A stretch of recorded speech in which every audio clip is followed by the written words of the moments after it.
Hey, welcome guys here. अब चाहिँ हामी चाहिँ बुटलतिर लाग्दैछौँ होइन हाम्रो मेरो साथी लक्ष्मण कुवर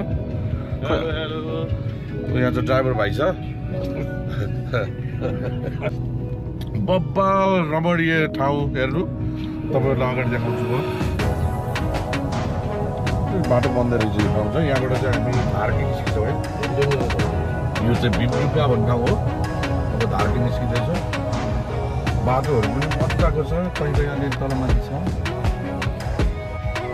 हरियाली छ चारैतिर मौसमले पनि साथ दिएको छ मौसम पनि आज एकदम सनी सनी डे छ मजाको छ हाम्रो देश प्यारो देश नेपाल थ्याङ्क यू मजाको हामी चाहिँ स्पेसल्ली विदेश बस्ने मान्छेहरू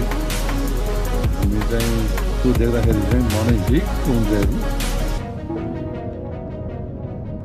नेपालको बाटो आइयो हो फर्स्ट टाइम आएको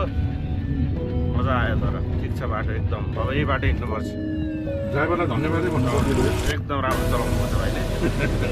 एकदम राम्रो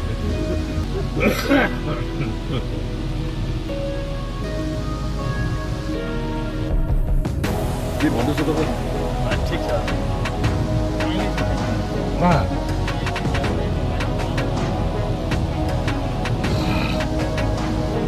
तपाईँहरूलाई मैले चाहिँ आज यो हामी के अरे के थाहा अरे यो माथि के अरे यो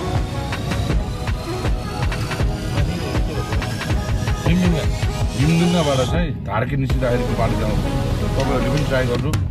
आउने बेलामा सीता पाइला हुँदै जङ्गलको बिचमा पाहाडको बिचमा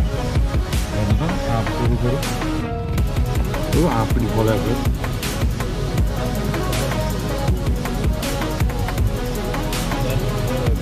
हामी चितवन चाहिँ एकछिन घुम्ने काम छ त्यसको चाहिँ एकदमै रमाइलो अहिले त बाटो पनि नयाँ बनाएको छ होइन यो धारकीबाट चितवनसम्म मुगलिङसम्म त त्यति राम्रो छैन भन्ने सुनेको छु तर तपाईँहरूलाई मैले बिस्तारै देखाउँछु त्यहाँ खेती नै हो कि कस्तो राम्रो फुल लगाएर चाहिँ नि यहाँ होइन पुरै त्यो तिहारे फुल होइन र यो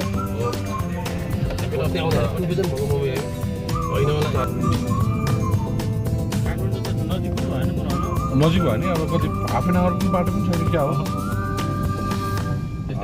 हाफ एन आवरमा अब मजाले इन्डस्ट्रियल एरियामा पुग्छ भने त ठिकै छ क्या आउट अफ भ्याली पनि भयो काठमाडौँ मध्यनजर गरेर काम गर्नलाई त बवाल छ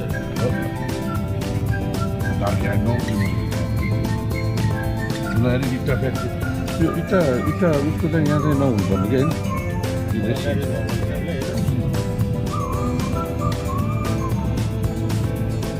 नेपालमा चाहिँ साँच्चीकै केही विकास हुन्छ भने चाहिँ कृषिले मात्र गर्न सक्छ कृषि र पर्यटन होइन